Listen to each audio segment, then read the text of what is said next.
오늘 우리가 함께 읽었던 본문의 말씀은 베드로의 설교의 말씀입니다. 사도행전 9장에서 바울이 회심하는 장면을 우리는 알고 있고, 그리고 베드로가 그 다음을 이어서 베드로가 기적을 베푸는 이야기들이 9장에 기록되어 있습니다. 그리고 그런 후에 중풍병에 걸렸던 그 애니아를 살리는 일, 그리고 또 죽었던 9장의 도르가를 살리는 다비다를 살리는 그 일이 일어나게 됩니다. 다비다와 도르가는 같은 사람입니다. 네, 이런 기적적인 일을 이야기하고 10장에서 이제 베드로가 이방인을 향해서 설교하는 그런 말씀이 이어지고 있습니다. 그 이야기는 우리가 생각하는 것과 달리 10장과 11장에 아주 길게 기록되어 있습니다. 그래서 그 이야기를 찬찬히 한번 살펴보도록 하겠습니다. 이 고넬료라는 사람, 오늘 베드로가 만나는 이 고넬료라는 사람은 로마의 백부장입니다.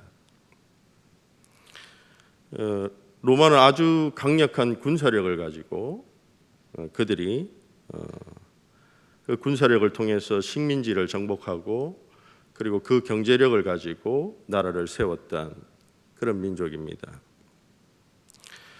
그러므로 이 로마 시민권을 가진다는 것은 당시에 굉장히 자부심을 가질 만한 일입니다. 오늘날 미국 시민권하고도 비교가 안 되는 그런 권력을 가지는 일입니다. 그래서 이 로마 사람을 만난다는 것, 이스라엘 민족이 유대인이 로마 사람을 만난다는 것은 굉장한 일입니다. 오늘날로 따지면 오늘날 대권 후보자들이 있지 않습니까? 그 대권 후보자들을 만나는 것과 같습니다. 그리고 오늘날로 치면 아주 식견이 뛰어난, 적어도 하버드 출신, 서울대 출신 이런 교수들에게 찾아가서 자녀의 진로 상담을 받는 일과 같습니다. 그 정도로 그런 일에 견줄만 하다고 생각합니다. 로마의 백부장이라는 사람은 자신의 아주 용맹한 장수가 100명을 거느리고 다니는 그런 사람인데, 이 사람을 오늘날로 말하자면 이 사람은 세상 사람들이 아주 부러워하는 성공한 사람, 그리고 아주 큰 힘을 가진 두려운 그런 사람이라는 말입니다. 우리가 백부장 하니까 너무 가볍게 생각하는 경향이 있는데 아주 힘을 가지고 아주 경제적으로도 부유한 그런 사람이라고 할 수 있습니다. 당시의 이방인들 중에는 그런데 그 자신들의 종교의 염증을 느껴가지고 그 할례를 받고 유대교의 아주 매력에 빠져서 그 유대교를 믿고 싶어하는 자들이 많이 있었습니다. 그래서 자신이 할례를 받고 완전히 개종한 사람이 있고, 오늘 이 고넬료와 같이 개종은 하지 않고 회당에서 예배드리면서 그렇게 살았던 사람들이 있습니다. 그 사람들을 뭐라고 부르느냐면 하나님을 경외하는 사람들이다, 그렇게 말합니다. 오늘 우리가 읽었던 이 본문의 고넬료는 바로 그 하나님을 경외하는, 유대교에 들어오기 위해서 그 문턱에, 그 경계선에 서 있는 사람을 가리킵니다. 그는 유대인이 되고 싶었습니다. 그리고 그 유대인이란 말은 선민이 되는 것, 그 언약의 백성이 되고 싶었습니다. 그런데 그가 어디에 살았느냐 하면 로마 총독이 살고 있는 가이사라에 살고 있었다, 그렇게 말합니다. 그리고 그곳에서 50km 떨어진 해변가에 욥바라는 곳에 베드로가 있었습니다. 사도행전 10장 2절은 고넬료가 경건하여 온 집안 사람들과 더불어 하나님을 경외하며 백성을 많이 구제하고 하나님께 항상 기도하더니 제9시경에 오늘날 치면 오후 3시에 유대인들이 기도하는 그 시간에 그도 기도하고 있었습니다. 그때 하나님의 음성을 듣게 됩니다. 그때 하나님의 천사가 나타나서 너의 기도와 구제가 하나님께 상달되었다. 하나님께서 기억하셨다. 여기서 너의 기도란 무엇입니까? 그것은 하나님과 관계를 맺고 있다는 말이에요. 기도라는 것은 일방적으로 내가 얘기하는 것이 아니라 하나님의 음성을 듣는 사람이라는 것입니다. 구제는 무엇입니까? 사람들과의 관계 속에서, 형제와 이웃들 관계 속에서 하나님의 마음으로 의롭게 대하는 태도를 말합니다. 그 모범적인 삶을 통해서 그는 노력했습니다. 하나님의 백성이 되고자, 언약의 백성이 되고자, 선민이 되고자, 마지막 종말에 메시아가 오셔서 그를 통해서 구원받고자 하는 그 백성이 되고자 했던 노력들이, 기도와 구제가 하나님께 상달되었다. 하나님이 기억하셨다. 그렇게 말합니다. 하나님의 사자가 너는 욥바의 사람을 보내어서 나타나가지고 이렇게 말합니다. 너는 욥바의 사람을 보내서, 지금 베드로가 무두장이 죽은 시체를 다루고 있는 그 부정한 그 시몬의 집에 베드로가 있는데 그 베드로를 불러라. 그렇게 말합니다.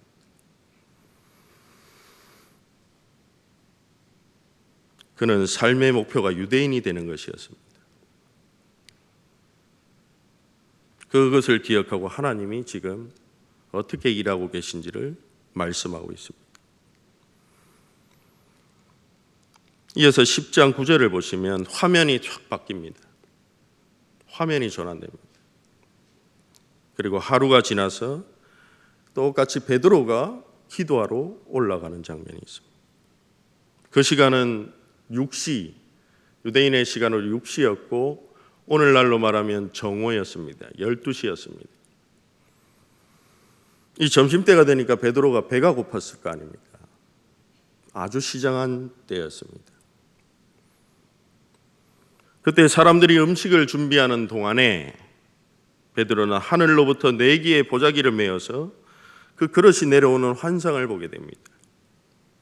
그 그릇 안에는 4발 가진 짐승과 기는 것과 공중에 나는 것들이 있었는데 베드로에게 그 소리는 베드로야 잡아 먹어라 그렇게 말합니다. 그 소리를 하늘로부터 듣게 됩니다. 레위기 11장은 정결한 음식과 부정한 음식에 대해서 이야기합니다. 그런데 그 그릇에 담긴 짐승들은 유대인이 절대로 먹어서는 안 되는 음식이었습니다. 절대로 먹어서는 안 되는 짐승이었습니다. 그런데 하나님 어떻게 말씀하십니까? 3번에 걸쳐서 먹으라고 말합니다. 베드로는 그 환상을 보고 놀랐습니다. 의아해했습니다.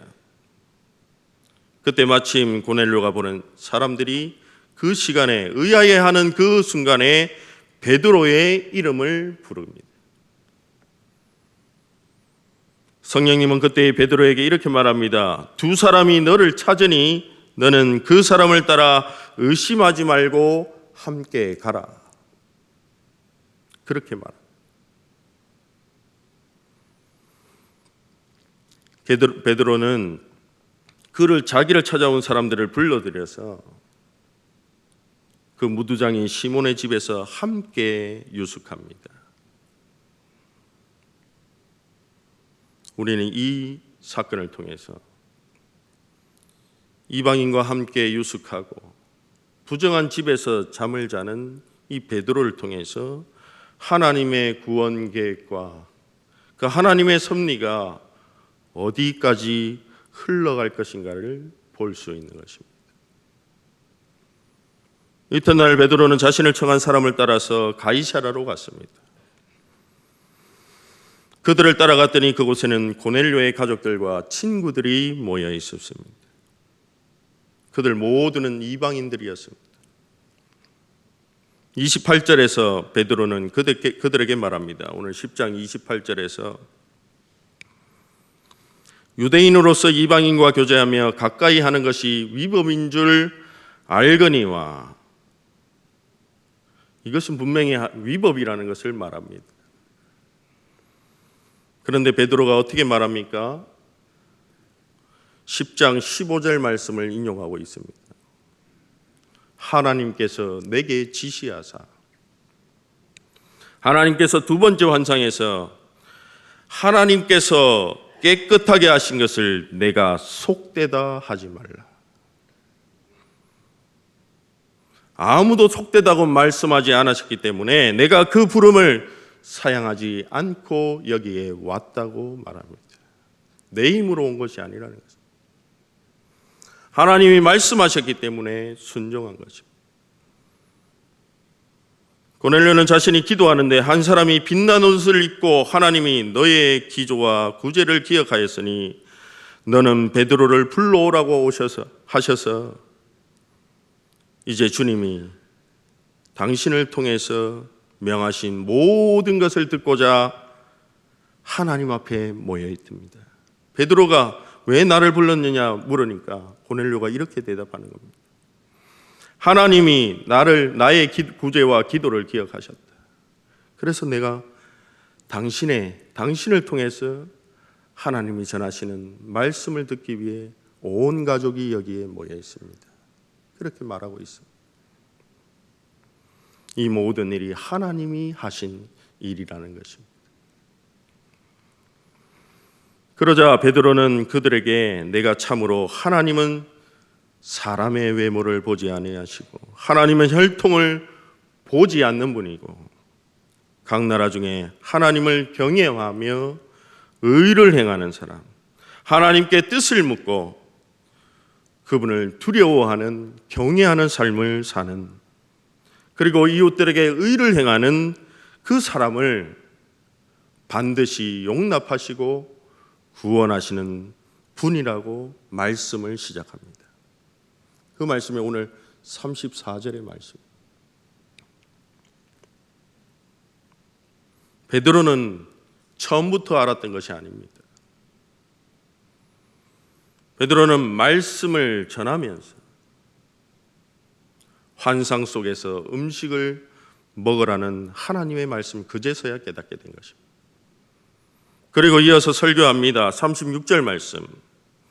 만유의 주 예수 그리스도로 말미암아 화평의 복음을 전하사 모든 막힌 담을 허시고 이스라엘 자손들을 통해서 보내신 말씀은 유대 땅의 세례를 시작으로 해서 두루 전파되었다. 그렇게 말합니다. 하나님의 말씀이 하나님 나라가 가까이 왔음을, 하나님이 우리와 함께 하심을 세례를 통하여서 전하기 시작했을 때에 어떤 일이 일어나느냐 하면 하나님 나라의 복음이 나사렛에서 성령을 통해서 전해지자 귀신이 쫓겨가고 마귀에게 눌린 모든 사람을 고치시는 일이 일어났다. 그렇게 말합니다. 이 모든 일이 어떤 일이냐면 하나님이 함께 계신다는 사건이라는 것입니다. 우리가 불의해서 하나님이 함께 계실 수 없었는데 예수 그리스도 통해서 이 땅에 하나님 나라의 말씀이 다시 선포될 때에 그런 기적들이 일어났다는 것입니다. 이 기적이 일어나는 것은 하나님의 나라가 이 땅에 임했다는 증거라는 것입니다. 오늘 41절 말씀에서 베드로는 죽음에서 부활하신 예수님은 배신했던 사도들에게 먼저 나타나셨다. 그렇게 말합니다. 예수 그리스도께서 십자가에 죽으시고 그때에 죽으셨을 때에 제자들은 다 도망갔는데 부활하신 예수님이 나타나셔서 그들에게 부활의 증거로 어떻게 하셨느냐 하면 음식을 주셨다는 거예요. 음식을 함께 드셨다. 유대인들이 나무에 달아서 죽인 그 예수를 하나님이 능력으로 사흘 만에 다시 살리셨는데, 그 부활의 주님이 배신하고 도망쳤던 제자들에게 다시 나타나서 음식을 먹여주시고 그 부활을 경험하게 하시고 부활의 증인들로 우리를 다시 삼아 주셨다. 그렇게 전합니다. 그 사도들에게 부활의 증인이 되는 사명을 주셨다는 겁니다. 오늘 본문은 그들이 증언해야 할 예수님이 누구신지 알려줍니다. 42절 말씀, 그 예수님은 어떤 분입니까? 살아있는 자와 죽은 자의 재판장으로 정하신 자라고 말합니다. 그 정하신 분이 하나님이신데 그분은 누구냐 하면 곧 예수 그리스도임을 증언하게 하셨다. 그분을 베드로 사도는 어떻게 고백합니까? 오늘 말씀 36절에서 만유의 주 되신 예수 그리스도라고 말합니다.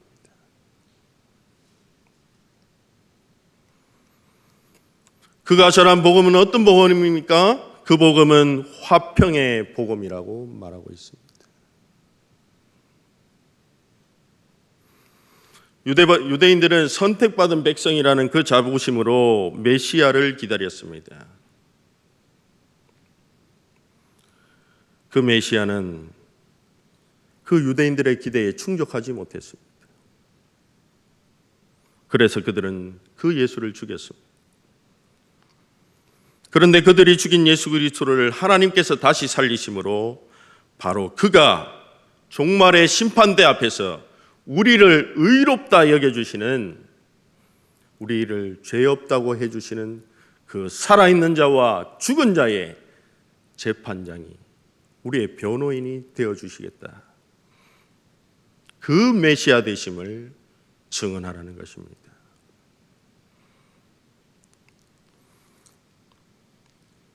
그리고 예수님은 부활 승천하셔서 하나님 보좌 우편에 앉아 계신다 말합니다. 이 보좌 우편에 앉아 계셨다는 말이 바로 살아있는 자와 죽은 자의 재판장으로 삼으셨다는 말입니다. 그냥 보기 좋으라고 옆에 앉는 게 아니라 살아있는 자와 죽은 자의 재판장이죠.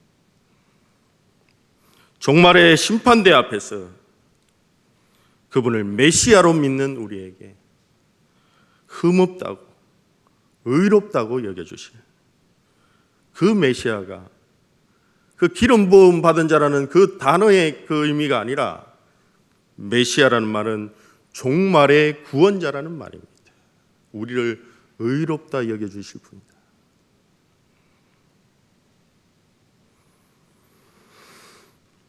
그 구원자 되신 메시아 예수를 믿는 모든 사람에게 증인되는 사명을 사도들에게, 오늘 우리에게 주셨다는 말씀입니다. 그걸 전하는 것입니다. 그리고 이제 그 만유의 주 예수 그리스도를 믿는 모든 사람들은 다 그의 이름을 힘입어서 죄 사함을 받는다 말씀합니다. 기적들이 많이 있었습니다. 오늘 왜 10장과 11장에 이 말을, 이 고넬료를 만나는 이야기를 왜 이렇게 길게 기록하겠습니까? 그 이야기는 예수님의 사역은 죽은 자를 살리는 것도 있지만, 기적을 베푸는 것도 있지만, 가장 중요한 사역이 무엇인지를 우리에게 알려주고 있는 것입니다. 그 사역이 무엇입니까? 예수님이 가장 많이 했던 사역이 무엇입니까? 죄인들을 불러서 회개하고 하나님 나라의 복음을 믿게 하는 그 사역을 가장 많이 했습니다. 죄 사함을 받게 하시는, 의롭다 여김 받게 하는 그 사역에 온 힘을 다하고 계셨다는 것입니다.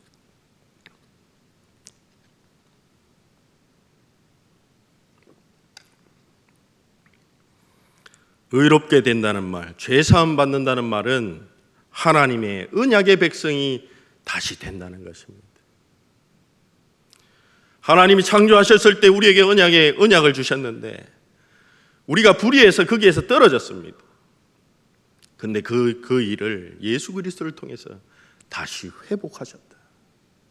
하나님의 신실하심으로, 하나님의 의로우심으로 우리와 함께 다시 그 관계를 회복하셨다는 거예요. 예수 그리스도의 십자가로 우리의 불의함을 씻어내시고 덮으시고 우리를 용서하셨다는 말입니다. 그 사실을 믿는 자는 다시 하나님과 관계가 회복된다는 거예요. 이것이 모든 사람에게 차별이 없는 예수 그리스도 주 대신 화평의 복음이라는 것입니다.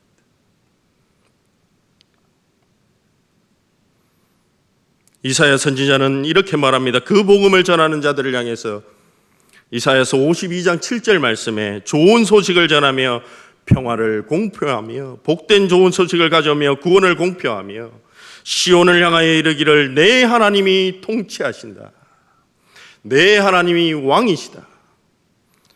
그렇게 선포하는 자의 산을 넘는 발이 어찌 그리 아름다운가. 로마서 10장 9절과 13절에서 사도 바울은 이렇게 말합니다.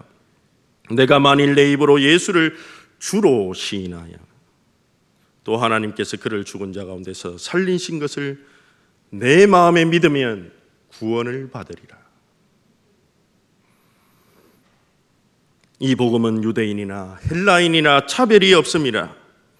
한 분이신 주께서 모든 사람에게 주게 되사 그를 부르는 모든 사람에게 부여하시도다. 누구든지 주의 이름을 부르는 자는 구원을 받으리라. 그렇게 말씀하십니다. 로마서 3장 27절과 31절에서 바울은 또 이렇게 말합니다. 그런즉 자랑할 때가 어디냐? 있을 수 없느니라. 무슨 법으로냐? 행위로냐? 아니라 오직 믿음의 법이로다. 그러므로 사람이 의롭다 하심을 얻는 것은 율법의 행위에 있지 않고 믿음으로 되는 줄 우리가 인정하노라. 하나님은 다만 유대인의 하나님이시냐? 이방인의 하나님은 아니시냐? 진실로 이방인의 하나님도 되시는도다.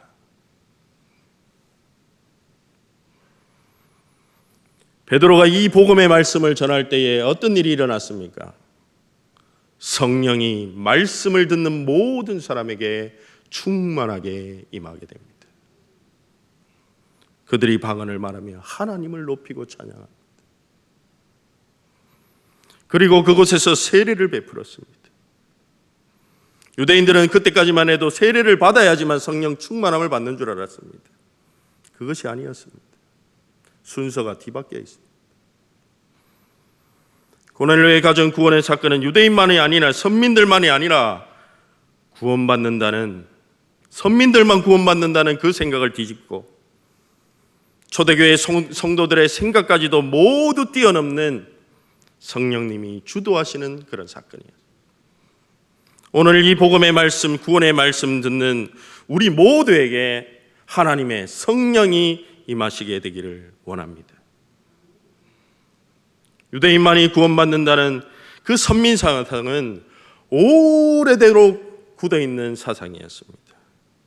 그 사상은 언제부터 이어지느냐 하면 바벨론 포로 때부터 이어지는 사상입니다. 포로 때부터 페르시아의 식민지를 거치고 알렉산더 시대를 거쳐서 로마로까지 이어지는 그 수백 년 동안 굳어졌던 그 선민 사상. 그런데 오늘 본문은 하나님의 구원은 유대인뿐만 아니라 모든 사람이 구원받는 데 있음을 알려주십니다. 그 은혜의 혜택이 오늘 우리에게까지 임한 겁니다. 베드로는 그 하나님의 계획을 몰랐습니다. 그래서 음식 먹기를 거부했습니다. 이방인과 교제하기도 꺼려했습니다. 그런 생각이 하나님의 계획과 일에서 가장 큰 문제가 되었습니다. 그런데 하나님은 그 걸림돌을 넘어서라고 말합니다. 하나님이 깨끗하다고 하는데 내가 부정하다고 해서는 안 된다는 말입니다. 하나님, 나는 못한다고 말해서도 안 된다는 것입니다. 유대인만에 구원받는다는 그 편파적인 생각에서 이제 모든 사람이 예수 그리스도의 이름을 힘입어 죄사함 받는다는 그 사실을 깨달은 베드로는 그 자리에서 회심했습니다. 오늘 우리는 성령이 하시는 일을 기억하기를 원합니다.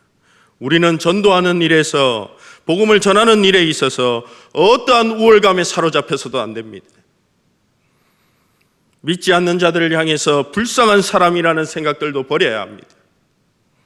그들은 아직 하나님을 알지 못하는 그 기쁨의 소식을 듣지 못한 사람들일 뿐입니다. 듣지 못한 책임은 그들에게 있는 것이 아니라 먼저 들은 우리에게 있는 것입니다. 우리가 그 책임을 소홀히 하고 있다는 것입니다. 베드로의 율법주의와 문자주의가 하나님의 뜻을 막고 있습니다. 우리의 선입견이 오늘도 하나님의 뜻을 막아서고 있습니다. 나라의 의로움이 하나님의 뜻을 막아서고 있습니다. 베드로는 여전히 예수 그리스도의 십자가와 도와 그 길을 모르는 자로 서 있었습니다. 십자가에서 보여주신 하나님의 사랑은 유대인과 오늘 그 사실을 믿는 우리들의 소유뿐만 아니라 우리만 간직하고 살고 좋은 데 가는 것이 아닙니다. 예수 믿으면 적어도 펜트하우스에 간다는 이야기가 아닙니다. 예수님은 갈릴리에서 이스라엘을 향해서 하나님 나라의 복음을 선포하셨습니다. 그 내용은 어떻게 보면 단순히 유대인을 향한 말씀입니다. 그 유대인들이 예수님을 죽였고 그분이 부활하셨다는 내용 어디에서도 이방인은 없습니다. 그런데 오늘 베드로의 설교 마지막 부분의 43절을 보시면 그를 믿는 사람이 다 그의 이름을 힘입어 죄를 용서받는다는 말씀을 하십니다. 그렇다면 이 복음의 메시지의 힘은 무엇입니까? 십자가에서 못 박혀 죽으시고 다시 살아나신 부활하신 예수는 온 세상의 주 되셨다, 만유의 주 되셨다는 이 메시지의 힘이 무엇입니까? 오늘 이 설교의 말씀은 그 고넬료가 고넬료를 향해서 경건한 사람으로서 그 믿음의 문턱에 서 있지만 말고, 문턱의 경계선에 서 있지 말고, 하나님을 아는 것에 그치지 말고 이제 그 예수님이 어떻게 이스라엘이 그렇게도 꿈꾸던 일을 이루었는지 보라고 말씀합니다. 하나님이 어떻게 그 일을 하셨는지, 하나님이 어떤 일을 하셨는지, 예수 그리스도를 통해서 어떤 일을 하셨는지 그것을 알고 믿으라는 것입니다. 알고 믿고 그 길을 따르라는 것입니다.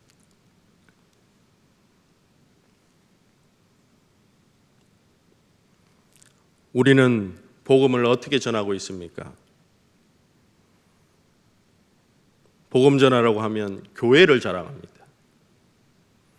복음 전하라고 하면 사람을 자랑합니다. 우리가 복음을 전하면 그저 예수님 믿으면 좋은 일 생긴다고 말합니다. 그러면 사람들은 어떻게 말합니까? 좋은 말을 하십니다. 그렇게 대답합니다. 우리 가족들에게도 그렇게 말하고 주변에도 많이들 그렇게 이야기합니다. 그것은 예수를 통해서 하나님이 하신 일에 대해서 알지 못하고 하는 말입니다. 우리가 전해야 하는 것은 예수는 모든 믿는 사람들이 다 그 힘을 입어서 죄사함 받게 하시려고 나무에 달려 죽으시고 하나님이 사흘 만에 살리셨다는 부활을 전해야 되는 것입니다. 또한 마지막 날에 살아있는 자와 죽은 자의 재판장으로 그 부활하신 예수 그리스도를 삼으셨다고 전해야 됩니다. 그 복음이 전파되는 곳에 귀신이 물러가고 마귀에게 눌렸던 자들이 회복되는 줄 믿습니다. 또한 그 이름을 힘입어 제사함 받고 의롭다 여김을 받고 영생을 얻게 될 줄 믿습니다. 그곳에 하나님이 우리와 함께 하심을 경험한 자들이 하나님을 경외하고 찬양하는 성령의 역사가 일어날 줄 믿습니다. 오늘 이야기는 가이사라에 내린 오순절 사건입니다. 오늘 사건은 베드로에게 굉장히 충격적인 사건입니다. 그가 설교는 했지만 성령이 임하는 것을 보고 놀랐습니다. 이 사건 후에 11장에 보시면 베드로는 유대인들에게 공격을 당합니다. 왜 이방인과 밥을 먹고 그들과 머물렀느냐 비난을 당합니다. 그렇게 비난받을 상황에서 베드로가 유대인들에게 변호합니다. 11장 16절에서 그가 그 사건을 보고 베드로는 무엇을 생각했는가 하면 내가 주의 말씀에 요한은 물로 세례를 베풀었으나 너희는 성령으로 세례를 받으리라 하신 것이 주님의 말씀이 생각났다고 그렇게 말합니다. 그래서 11장 17절에 보시면 베드로는 그런즉 하나님이 우리가 주 예수 그리스도를 믿을 때에 주신 것과 같은 선물을 그들에게도 주셨으니 내가 누구에게 하나님을 능히 맡겠느냐. 지금 일어난 사건은 예수님이 약속하신 대로 그 예수님이 약속하신 대로 되었고 이 사건을 주도하신 분이 성령님이라고 말하고 있습니다. 베드로를 부르고 고넬료를 불러서 만나게 하신 분이 성령님이라는 말입니다. 성령님이 하시는 일은 인간적인 담을 넘어서시고 허무신다는 말씀입니다. 하나님의 구원 계획과 성령이 하시는 일은 인간적인 장벽은 막을 수 없다는 것입니다.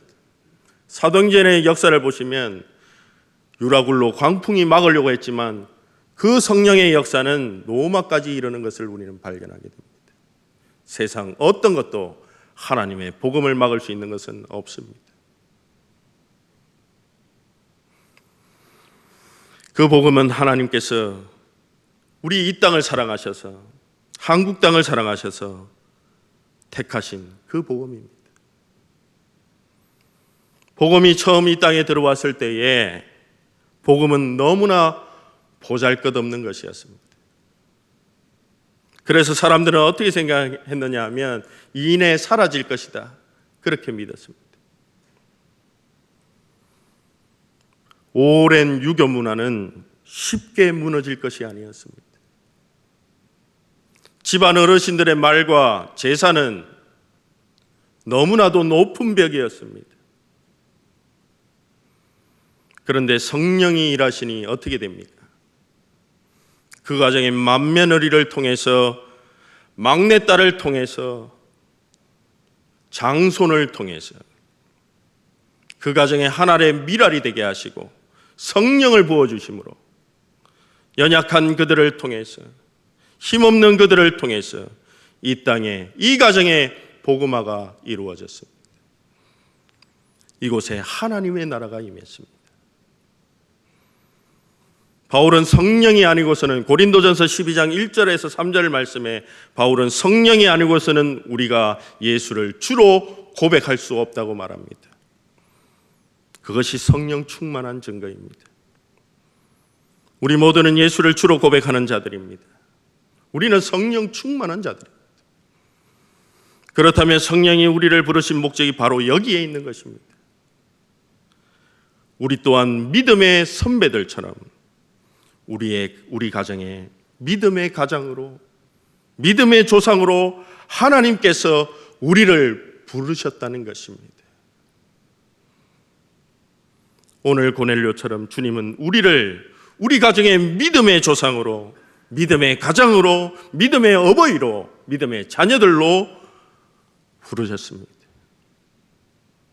주님이 하신 그 일을 전하라고 말씀하십니다.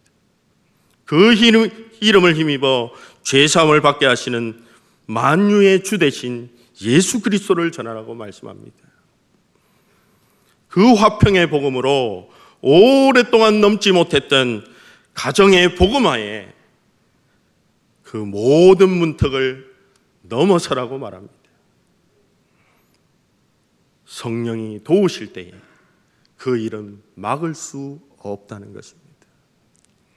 주님의 계획은 우리 모두가 구원받고 내가 사랑하는 가족 모두가 구원받는 일에 있음을 믿기 원합니다. 그 신실하신 하나님의 구원의 계획을 끝까지 믿고 신뢰하는 믿음의 성도들, 복음의 증인들이 다 되기를 원합니다.